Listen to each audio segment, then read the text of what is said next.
আজ আপনাদের সাথে শেয়ার করব সিঙ্গারা বানানোর রেসিপি। ছোট বড় প্রায় সকলেরই পছন্দের খাবার এটি। তো কীভাবে চটজলদি বাসায় তৈরি করে নিতে পারবেন খুব সহজ পদ্ধতিতে সেটি আজকে দেখাবো। তো দেখে নেওয়া যাক আজকে সিঙ্গারা বানানোর সম্পূর্ণ প্রসেস, কীভাবে এটি সহজ পদ্ধতিতে তৈরি করছি। শুরুতেই আমি একটি ময়াম বানানোর জন্য একটি পাত্রে দিয়ে দিলাম আটা। তো এখানে আমি পুষ্টির আটা ইউজ করছি, আপনারা যে কোনো ব্র্যান্ডের আটা ইউজ করতে পারেন। দিয়ে দিলাম স্বাদ মতো লবণ, হাফ বাটি পরিমাণে সয়াবিন তেল।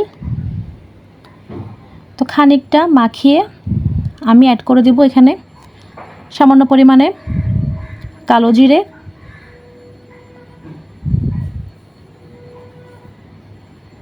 তো দেখতে পাচ্ছেন আমি সামান্য পরিমাণে কালো জিরে অ্যাড করে দিলাম। দেওয়ার পর আবার হাতের সাহায্যে খানিকটা মাখিয়ে নিলাম। এ পর্যায়ে আমি নর্মাল টেম্পারেচারের পানি ইউজ করব, অল্প অল্প করে পানি ইউজ করব এবং এভাবে হাতের সাহায্যে মাখাবো। এভাবে খানিকটা সময় নিয়ে এটাকে রেডি করতে হবে।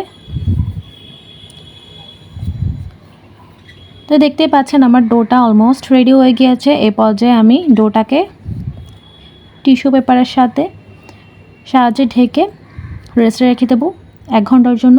ফিরে আসছি 1 ঘন্টা পর। চলে যাচ্ছি আমি আমার সেকেন্ড প্রসিডিউরে। এই পর্যায়ে আমি সিঙ্গারার পুরটা রেডি করে নেব। একটি পাত্রে দিয়ে দিলাম সয়াবিন তেল এবং 5 ফোড়ন, সেই সাথে স্বাদ মতো লবণ এবং কুচি করে নেওয়া পেঁয়াজ। তো পেঁয়াজটা ভাজা হওয়ার পর আমি অ্যাড করলাম এখানে রসুন বাটা এবং সামান্য পরিমাণে আদা বাটা। বাটা মশলা দেওয়ার পর খানিকটা নেড়েচেড়ে ভেজে নিতে হবে। এই পর্যায়ে আমি অ্যাড করছি কিউব করে রাখা গাজর এবং বরবটি।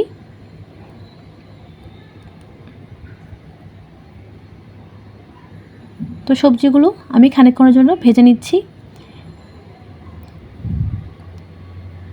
এই পর্যায়ে আমি অ্যাড করে দেব গুঁড়া মশলা। অ্যাড করলাম 1 চামচের মতো হলুদ গুঁড়ো। এই পর্যায়ে অ্যাড করব 1 চামচের মতো টালা জিরে গুঁড়ো এবং অ্যাড করব 1 চামচের মতো শুকনো লঙ্কা গুঁড়ো।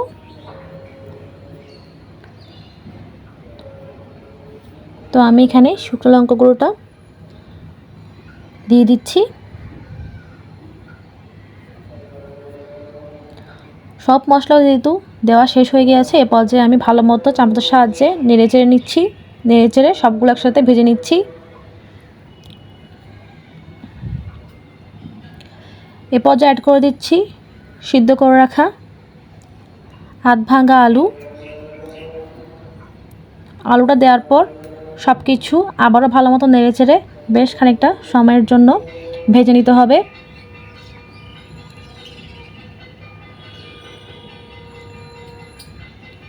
এ পর্যায়ে অ্যাড করে দিলাম আমি কাঁচা লঙ্কা স্বাদ মতো।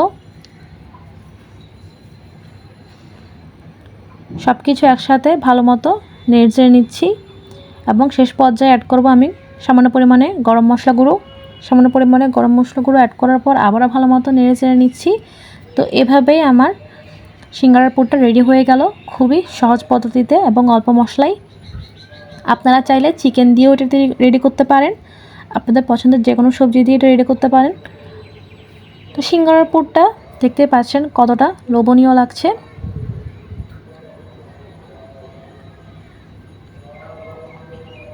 যেহেতু আমার সিঙ্গারার পুরটা অলমোস্ট রেডি হয়ে গিয়েছে, এ পর্যায়ে আমি চলে যাব নেক্সট প্রসিডিউরে আমি সিঙ্গারার শেপটা কীভাবে দিতে হয় সেটি আপনাদের সাথে শেয়ার করব। তো শুরুতে আমার রেডি করে রাখা ময়ামটা দিয়ে লম্বা শেপ করে একটা রুটি বেলে নিয়েছি। এ পর্যায়ে এটাকে আমি নাইফের সাহায্যে দুইটা ডিভাইড করে নেব। তো 2 ভাগে ডিভাইড করার পর আমি এটাকে শেপ দেওয়ার জন্য 2 সাইড পানি দিয়ে জোড়া লাগিয়ে নিচ্ছি।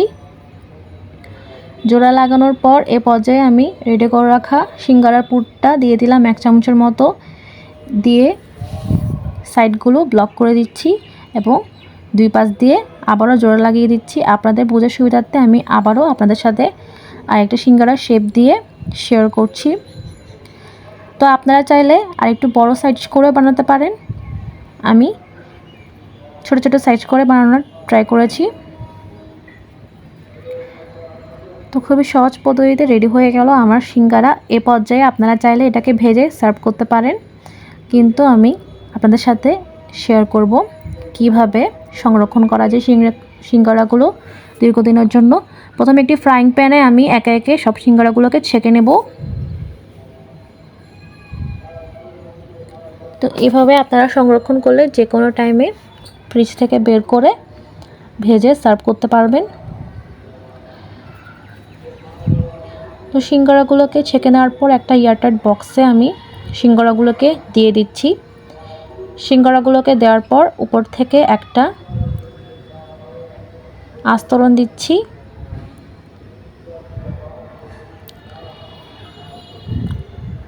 তো এভাবে সিঙ্গারাগুলো দেওয়ার পর উপর থেকে আরেকটা আস্তরণ দিয়ে একটা লেয়ার তৈরি করে নিচ্ছি।